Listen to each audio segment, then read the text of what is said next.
Bueno, William, vamos a hablar al oído el último día que la hora de la verdad habla al oído, porque mañana no tenemos al oído. O sea que nos tenemos que despedir de Petrovich. Mañana. De Petrovich. Hombre. Mañana al oído les queremos contar, tendremos la mejor música, como siempre lo hacemos el 31, que es una cortesía que tiene con nosotros las clásicas de la música. Uy. Entonces te traemos un concierto de 4 horas absolutamente prodigioso, pero no habrá al oído. Entonces hoy es el último al oído. Sí. Y hoy nos despedimos de Gustavo Petro. Ay, como qué alcalde alivio. de Bogotá. ¿Cómo le parece a usted? No. El, Qué día tan añorado, ¿eh? el descanso. Qué alivio. Finalmente, William, nunca se cumplió la resolución dictada por el Procurador General de la Nación, por la cual resolución lo destituyó por el manejo que le dio a las basuras en Bogotá. Claro. Bueno, entonces hoy pues es un día muy especial, hablamos al oído y tenemos que seguir nuestra ruta. Sí, entonces. Porque ayer quedamos en que César Gaviria logró terminar el ejercicio de la presidencia de la República en medio de situaciones dramáticas. Cuando se fugó Pablo Escobar, Gaviria estuvo caído. ¿Recuerdan ustedes esas imágenes de Gaviria ya contra el palacio, la puerta de palacio, dando vueltas por la noche? No sabía qué hacer, mandó a un viceministro pobrecito a que enfrentara ya a todos estos bandidos. El ejército no supo qué hacer. Pablo Escobar se fue cuando le dio la gana, Claro. porque él manejaba la cárcel de la catedral, él era el dueño. Eso no es que lograra vencer a los del IMPEC, es que los del IMPEC no estaban allá, los que estaban eran los hombres de Pablo Escobar. Pinina y todo Y eso. entonces cuando les dijeron, no, esto se complicó y vienen por ustedes y viene el ejército, entonces cogió la maletica y se fue y no tuvo ningún problema. Eso no lo custodiaba nadie. Nadie estaba custodiando la cárcel de la catedral. Entonces, Gaviria la pasó muy mal, el país la pasó muy mal.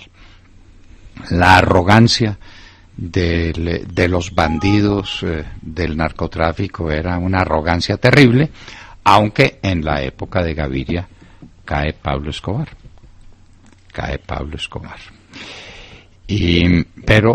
Pero siguen los carteles vivos.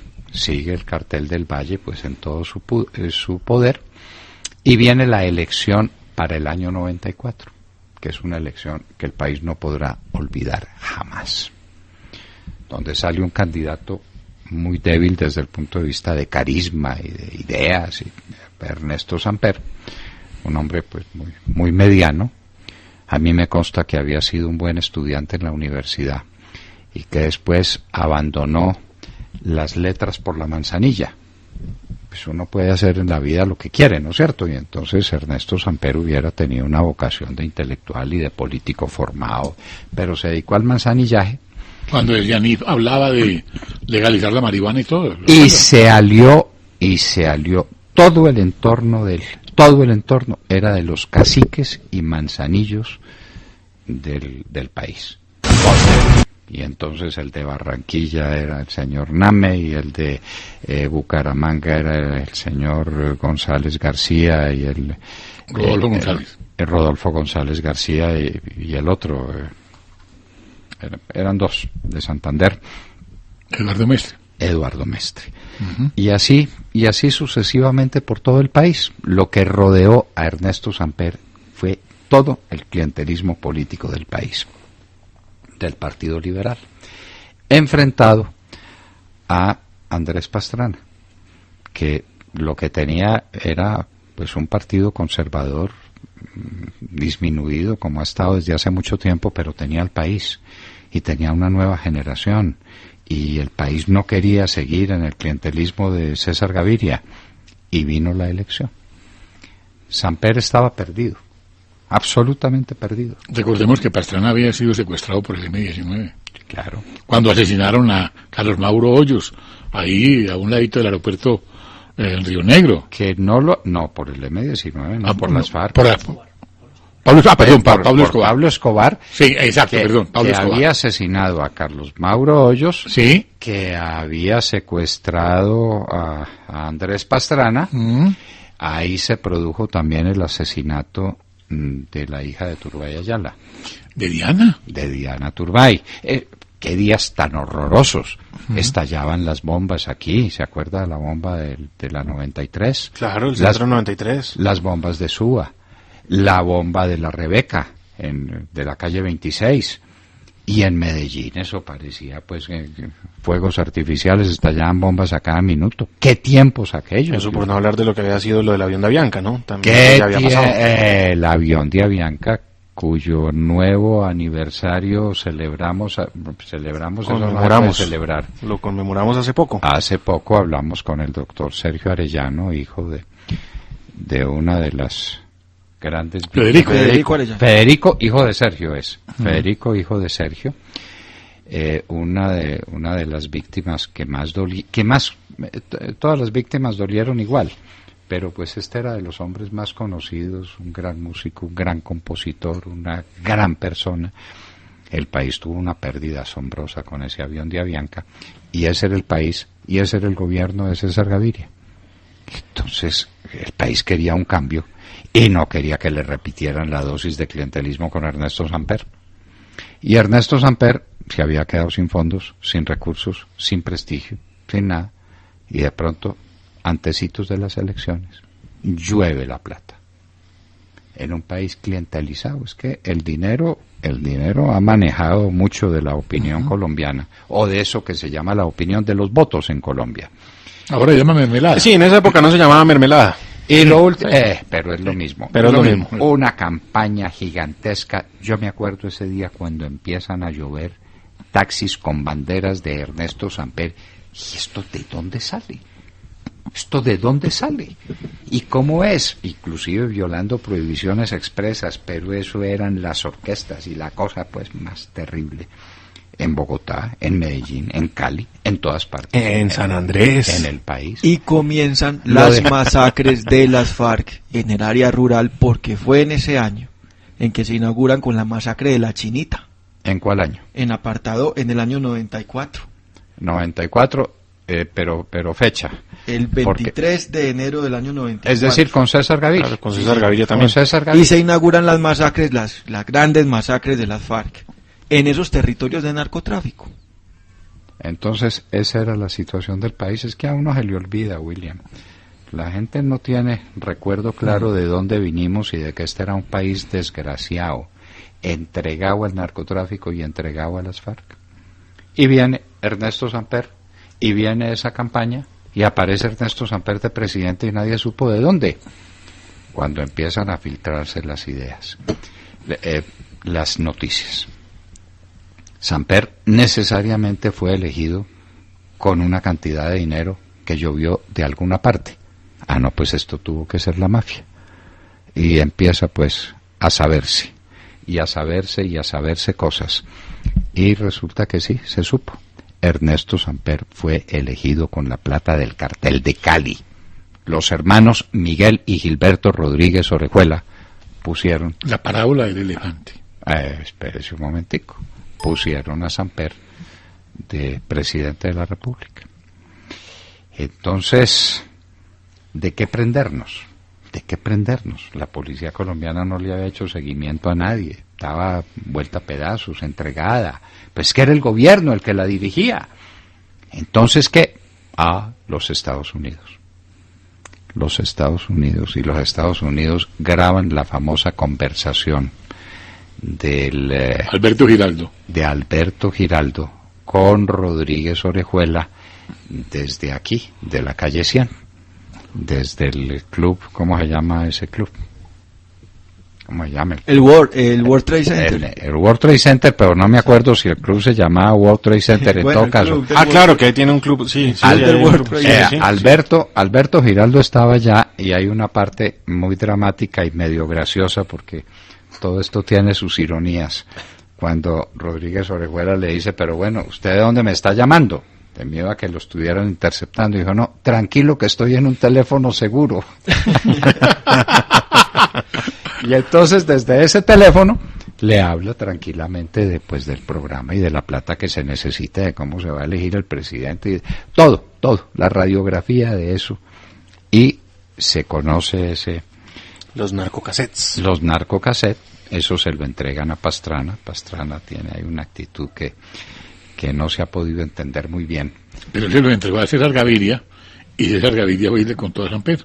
Porque eso lo escribió Pastrana, y eso tuvo una repercusión terrible cuando el presidente, cuando el doctor Pastrana hizo la denuncia. Yo le entregué los cassettes al doctor Gaviria y él se los mostró al doctor Samper, y ahí se dañó la vaina. Eso lo denunció hace un año. Pero en fin, si él sale, porque él no sabía, él tenía ventaja para ganar las elecciones, pero no sabía qué hacer, pero le iban a decir que entonces que era miedo, que no hizo la revelación que hubiera podido hacer, que era lo que correspondía. Si a mí me llega esa noticia, tengo inclusive la obligación de decirlo. Pero, ¿para qué nos enredamos en eso? Lo cierto es que los cassettes los habían grabado los servicios de inteligencia de los Estados Unidos. Es la verdad. Esa es la verdad. Eso nunca se ha dicho después. ¿Quién los cassettes? No, aparecieron los cassettes. La gente lo da por hecho. Claro. Lo que no da por hecho es que fueron los Estados Unidos, como efectivamente fueron, porque estaban aterrados, porque pues el narcotráfico era el gran problema de la sociedad americana, como lo sigue siendo hoy. Hoy, porque le están corrompiendo a la juventud, porque le están envenenando la sociedad americana. Y estaba Miles Flechet de embajador. Bueno, ¿Qué hizo? entonces vienen todas esas discusiones. La investigación avanza. La fiscalía la adelanta porque el gobierno lo tiene todo, pero no tiene la fiscalía. Era el doctor Alfonso Valdivieso. A Alfonso Con Valdivieso, su vicefiscal Salamanca. con el doctor Salamanca, a quien se le debe gran parte de lo que ¿Todo? se hizo, porque Valdivieso no es Pues, penalista, sí. ni sabía derecho penal, ni aprendió Es un derecho psicólogo penal. forestal. Bueno, Valdivieso, primo de Luis Carlos Galán. Luis Carlos Galán, claro, más. Valdivieso Sarmiento, primo de Luis Carlos Galán Sarmiento. Primo Pero hermano. tuvo el valor de... Y tuvo el coraje, Claro. tuvo el valor, eso hay que decirlo. Hay que reconocerlo. Él no era penalista, pero sí era un hombre de coraje. Y siguió adelante con la investigación y se encontró con Salamanca, que fue el cerebro, El alma, el el cerebro nervio. jurídico de todo ese proceso, que se instaló con el nombre de Proceso 8000. 8.000. Y eso cambió la historia de Colombia. Porque si no hubieran pasado las cosas, Samper hubiera seguido de presidente, diríamos que normalmente, haciendo pues todas las porquerías que le exigían sus amigos los de la mermelada. Porque eso era... Como retribución Pero- por haber... pero desde luego por haberlo elegido. Yo recuerdo que el doctor Juan Manuel Santos, cuando no le decían Juanpa, estuvo buscando la manera de tumbar a Ernesto Samper. Claro. Y se reunió con mucha gente Con las FARC. Claro. Entre ellos, con las FARC. Porque Para dar un golpe de Estado. para un golpe de Estado. Cuando las FARC hacían las grandes masacres, la masacre de las Delicias, que no se nos puede olvidar. ¿Cuántos soldados secuestrados? ¿Cuántos asesinados? Pero Pues espere, es que ya habíamos pasado de la guerra de guerrillas a la guerra de posiciones. Ya las FARC daban golpes de verdad, golpes enfrentando al ejército. En Patascoy se le metieron, claro, pues que los soldados se quedaron dormidos. Pero eso, allá llegaron los tipos de las FARC y encendieron a bala a los soldados, y un poco de soldados muertos y otros soldados que se salvaron de milagro, que quedaron ahí heridos. Yo no recuerdo si las FARC se los llevó a todos o los dejó ahí tirados, pero eso fue espantoso. Entonces, pero esto cambió la historia porque empieza el proceso 8000 y empieza el país a esperanzarse de que alguna cosa pasara. Eso no podía seguir sucediendo, cuando ya estaba claro con esas conversaciones que Ernesto Samper había sido elegido con la plata del narcotráfico. Y entonces- recuerden a Ingrid Betancourt. Adelantan, Las espérese, figuras del proceso. no se me salte, como diría el curita, no se me salte. Entonces, viene todo el proceso y toman preso a Fernando Botero. Y Fernando Botero lo recluyen aquí un 25 de enero se destapó. en caballería, tampoco se me salte. Fernando Botero va a caballería y empieza a decir que ahí no había pasado nada, que no sabía nada. Y el horizonte para Fernando Botero, porque se dio cuenta, era que Samper lo traicionaba y que Samper lo iba a poner de chivo expiatorio. De trompo ponedor, de chivo expiatorio, se iba a limpiar las manos y lo iba a dejar a él con toda la responsabilidad. Sea de ello lo que fuere, o como me lo dijo a mí, porque recapacitó y porque dijo esto no puede ser, yo cometí una ignominia, pero yo no puedo dejar el país así, yo voy a confesar, yo voy a cantar, sin que lo supiera Samper, porque es capaz de mandarlo matar. Él conocía bien a Samper y sabía cuáles eran los alcances de Samper. Pero yo necesito quien hable por mí. Yo necesito a alguien que enfrente esta cosa y que le diga al país lo que yo voy a decir en un proceso, en una instrucción, en la instrucción de en una instrucción criminal, que diga al país y que libre la batalla. Yo no sé cómo hicieron ese escrutinio, cómo hicieron esa selección, pero me seleccionaron a mí. No sé por qué. Pero un día yo estaba en los Estados Unidos cuando recibo una llamada de parte de Fernando Botero, que si yo estaría dispuesto a hablar con él. Obviamente yo entendí para qué me necesitaba Fernando Botero. Yo le dije, yo viajo en una semana o en 4 días o en 3 días, yo no sé en cuántos. Yo llego a Bogotá y hablamos. Y entonces, sí, personaje que estuvo muy de cerca en eso fue Luis Guillermo Vélez Cabrera, que era un joven que había trabajado con Fernando Botero y de quien yo era padrino. Había sido viceministro de Defensa de Fernando Botero. Claro. Y de quien yo había sido padrino de bautismo. Hijo, es mi ahijado, a mucho honor. Yo le tengo mucho aprecio a ese muchacho. De hecho es un príncipe. Hijo de Luis Guillermo Vélez Trujillo, mi gran amigo, y yo lo cargué, como se dice en ese argot, yo lo cargué en Nueva York. Yo llegué a Nueva York en el año en diciembre de 1968 fue, y lo cargué. Y entonces Luis Guillermo Vélez Cabrera, creo que fue él el que me llamó, pero a mí me sorprendió por dónde se había hecho el contacto y cómo me habían encontrado en los Estados Unidos, que yo no había dejado teléfono con nadie, a mi familia no la consultaron, y allá me llamaron. La embajada de los Estados Unidos, Fernando Londoño, sí señor, entró al país, sí señor, en tal día, está en tal parte, teléfono, pues porque uno da todas las señales, uno da todos los datos, el teléfono, allá me llamaron. Increíble. Y vine, y entonces, obviamente, cumpliendo mi promesa, me fui para la Escuela de Caballería. No se me olvida mi conversación con Fernando Botero, o sea, nunca la olvidaré. Nos fuimos caminando por el camino arriba de la Escuela de Caballería hacia los polígonos de tiro y hacia esas zonas boscosas que son preciosas. Los pinos. Y me fue contando toda la historia. Y me dijo, yo lo llamo para que usted asuma, yo le doy, porque yo sé que usted no ha ejercido en derecho penal. Le dije, pero tranquilo, que sé derecho penal. Pero me dijo, usted no ha sido penalista, yo le doy el apoyo que quiera. Fumando el agua. Yo contrato el abogado penalista que le ayude a usted. Buen enjaulado. Obviamente esos abogados penalistas que atendían a Fernando Botero salieron a perderse ya cuando vieron pues los peligros que eso representaba. Claro. Yo lo primero que hice fue irme a confesar con el padre Ignacio Rengifo. Le dije, padre, yo sé que esto me va a costar la vida. Entonces vengo a confesarme, vengo a ponerme en paz con mi Dios, yo estoy vivo en paz con él, pero ahora sí pues quiero confesadito, comulgado con la absolución suya, porque mire en la que me voy a meter. Y el padre Rengifo, que era un hombre cariñosísimo, me dio la absolución, y entonces me puse en la tarea de preparar la indagatoria de Fernando Botero. ¿Y por qué no dejamos la indagatoria para mañana? Para enero toca dejarlo. Sí, para enero. Para enero. Ya sin Petro. Ya sin Petro. Una delicia. Esto es un documento histórico. Ya sin Petro. Muy bien, vamos.